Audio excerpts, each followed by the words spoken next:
Bonjour à tous, bienvenue sur la chaîne YouTube de Mandarin TV. Si vous êtes nouveau et que vous vous intéressez à la chaîne, alors abonnez-vous tout de suite à la chaîne YouTube Mandarin TV. Pour cela, rien de plus simple.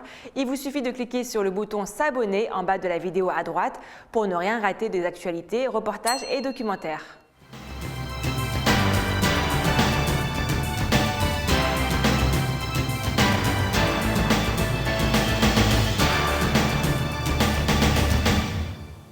Bonjour à toutes et à tous et bienvenue dans Chine France le journal, votre émission quotidienne d'information sur la Chine en français sur Mandarin TV. Sans transition, voici les titres de l'actualité. Des échantillons de crème glacée testés positifs au coronavirus en Chine. Le président chinois Xi Jinping appelle à renforcer les échanges avec le Laos. La Chine souhaite signer des accords de libre-échange avec davantage de partenaires commerciaux. La ligne à grande vitesse Beijing-Shenyang a été mise en service après 5 ans de travaux. PayPal devient la première firme étrangère à détenir 100% d'une plateforme de paiement. Nous nous intéresserons à l'application WeChat qui fait désormais partie intégrante de la vie en Chine. Et en cette période de grand froid, nous terminerons ce journal par de magnifiques images de glace dans le Xinjiang. De la glace infectée au Covid-19, c'est ce qui a été découvert à Tianjin en Chine. L'entreprise fabriquant ces glaces a immédiatement été fermée et placée en quarantaine. Le virus pourrait avoir été conservé dans les aliments grâce aux basses températures nécessaires à leur conservation. 3 échantillons de glace fabriqués par une entreprise dans le nord de la Chine se sont révélés positifs au coronavirus. Des tests avaient été pratiqués sur ces aliments par le Centre municipal de contrôle des maladies. Les 1662 employés de la société ont été placés en quarantaine et soumis à un dépistage du Covid-19. Les autorités sanitaires estiment que 4836 boîtes de glace contaminées ont été produites. 2089 d'entre elles ont été mises sous scellé au sein même de l'usine, rapporte Sky News. Sur les 2747 boîtes restantes, 935 ont été localisées à Tianjin. Seules 65 avaient été commercialisées. La prudence est donc recommandée aux consommateurs les ayant achetées. Ceux-ci doivent informer leurs proches de leur état de santé et de leurs éventuels déplacements. Les produits expédiés dans d'autres provinces chinoises sont eux aussi en cours de traçage. Il n'y a probablement pas de raison de paniquer, a cependant estimé le virologue britannique Stephen Griffin, qui penche pour un événement isolé dû à un problème d'hygiène dans l'usine. Chaque cuillère de glace ne va pas d'un seul coup être contaminée par le coronavirus, a-t-il rappelé. La température de conservation des glaces et les matières grasses qui entrent dans leur composition peuvent expliquer la survie du virus dans les échantillons testés. Des analyses ont montré que les protéines de lactosérum venues d'Ukraine et du lait en poudre produit en Nouvelle-Zélande figuraient parmi les matières premières utilisées pour la confection de ces crèmes glacées. Rappelons que dans le pays, la partie continentale de la Chine a signalé hier 103 nouveaux cas de coronavirus, dont 94 cas locaux. Le président Xi Jinping, justement, affirme vouloir accroître les échanges avec le Laos. Le président chinois s'est en effet entretenu par téléphone avec Thongloun Sisoulith, président du Conseil des ministres du Laos. Le secrétaire général du comité central du Parti communiste chinois, PCC, et président chinois Xi Jinping a déclaré jeudi que la Chine était prête à travailler avec le Laos pour intensifier davantage les contacts entre les deux pays, mais également consolider la communication stratégique et approfondir les échanges d'expériences sur la gouvernance des partis et des États. Xi Jinping a fait ses remarques lors d'une conversation téléphonique avec Thongloun Sisoulith, secrétaire général du comité central du Parti révolutionnaire populaire Lao. Au nom du Parti communiste chinois, du gouvernement et du peuple chinois, il a félicité Thongloun Sisoulith pour son élection en tant que secrétaire général du PRPL. Xi Jinping a également appelé à des efforts concertés pour approfondir les échanges, mais aussi la coopération dans divers domaines tels que la culture, la jeunesse ou encore le tourisme, ainsi que de poursuivre l'enrichissement de l'aspect culturel de la communauté de destin Chine-Laos. Il a suggéré que les deux parties fassent avancer de manière constante la construction de grands projets tels que le corridor économique Chine-Laos, mais aussi le chemin de fer Chine-Laos, tout en travaillant à une coopération bilatérale encore plus fructueuse dans le cadre de l'initiative La ceinture et la route. La Chine, a-t-il assuré, continuera de soutenir les efforts laotiens de lutte contre la pandémie et se tient prête à activement envisager l'envoi d'un lot de vaccins contre le Covid-19 au pays.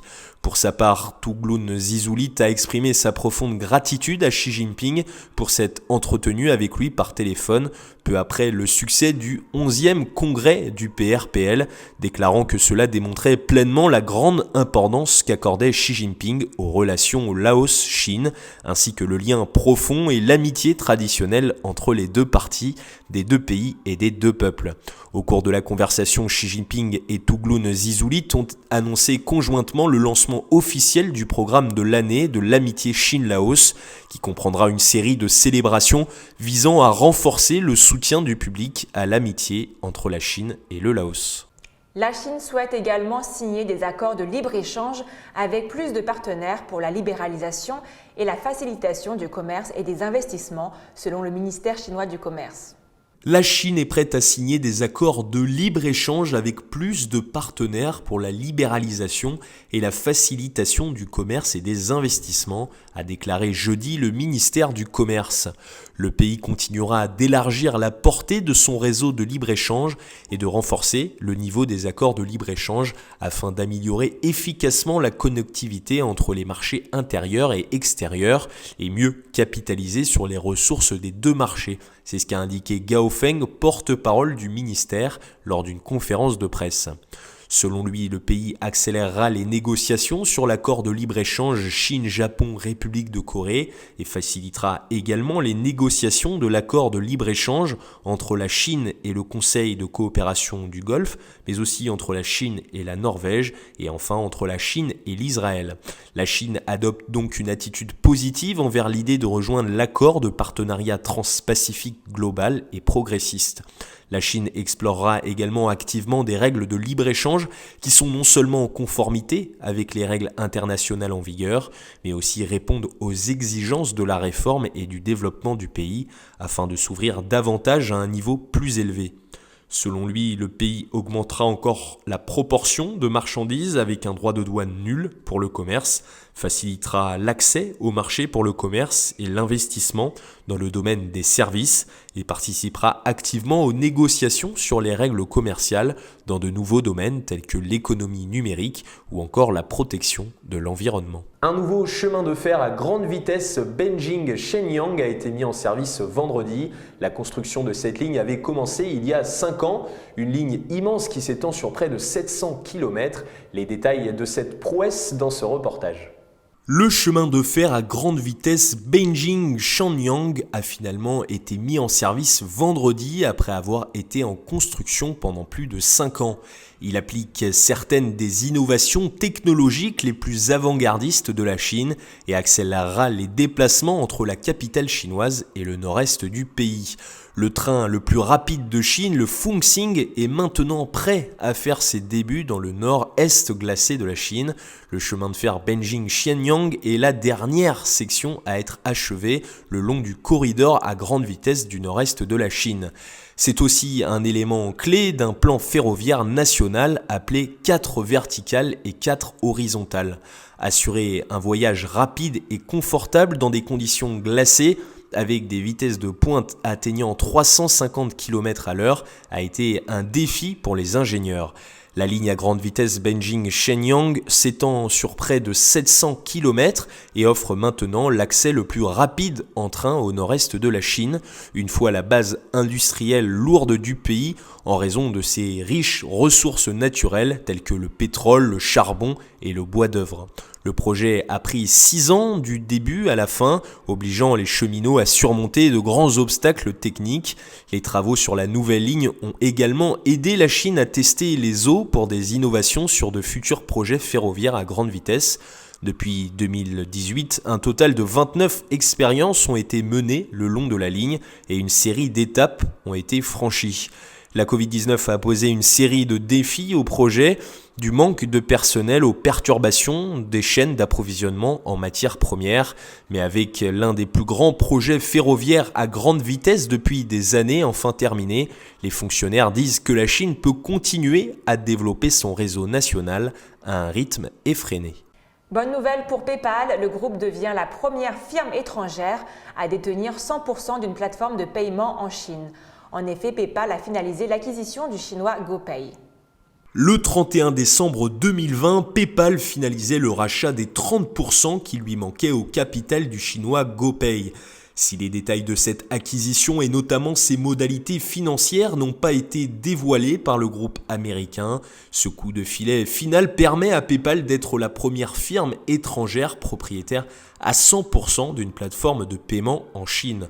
Comme le rappelle Reuters, cela intervient alors que l'application américaine avait déjà reçu une licence des autorités chinoises pour être la première firme fintech étrangère en capacité de proposer des services de paiement en ligne en Chine. Une licence accordée en 2019 alors que PayPal annonçait son entrée sur le marché chinois suite à sa participation à hauteur de 70% chez GoPay. Reste que la nouvelle est aussi synonyme de pain sur la planche pour PayPal, qui va maintenant devoir affermir ses positions face à des géants locaux déjà très implantés dans les habitudes de la population. Car si la firme américaine a pris les pleins contrôles de GoPay, elle n'en reste pas moins la propriétaire d'un des plus petits acteurs du paiement en ligne sur le gigantesque marché chinois. Il lui faudra notamment faire face à des services comme Alipay, détenu par Ant Group et ancienne filiale d'Alibaba, mais aussi WeChat, propriété de Tencent, très populaire en Chine. PayPal peut néanmoins compter sur quelques atouts comme le recrutement en août dernier d'Anna Qiu.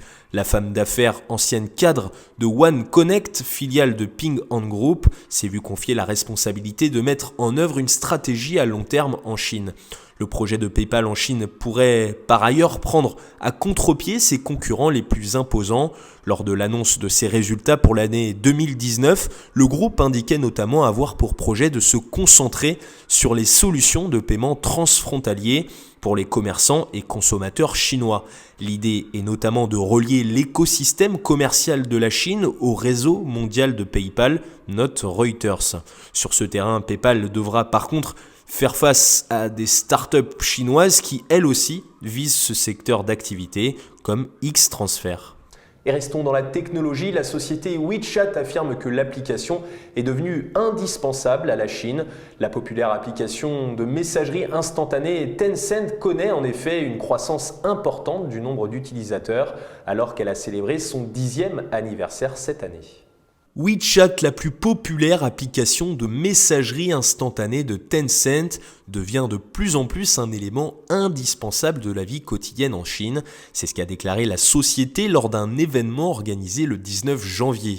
Il y a eu une croissance régulière du nombre d'utilisateurs et des taux de pénétration de tous les principaux outils WeChat, qui prennent en charge les transactions et améliorent la communication, ont indiqué les responsables de WeChat lors de la conférence WeChat Open Class Pro 2021 à Guangzhou, capitale de la province du Guangdong au sud de la Chine.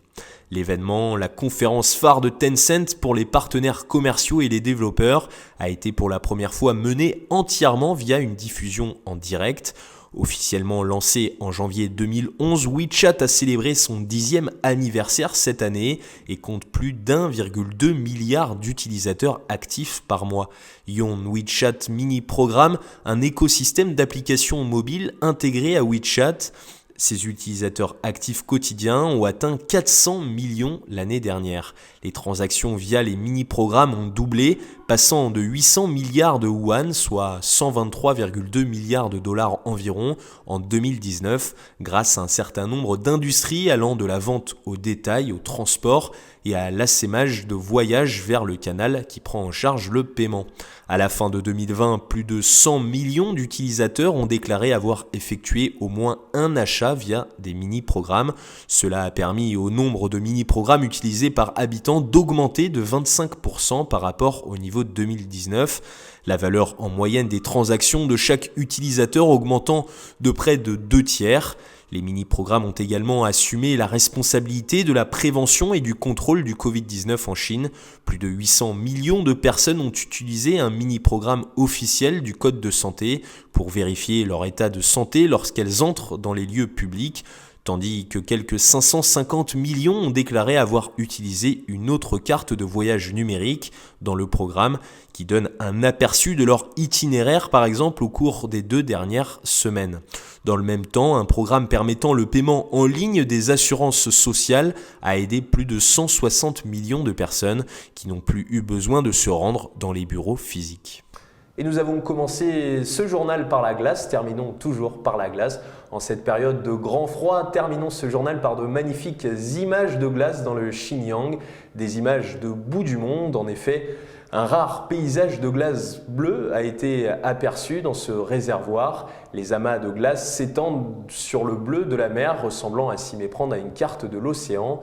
Des images réalisées à l'aide d'un drone qui donnent évidemment envie de nous évader en cette période difficile. Absolument magnifique.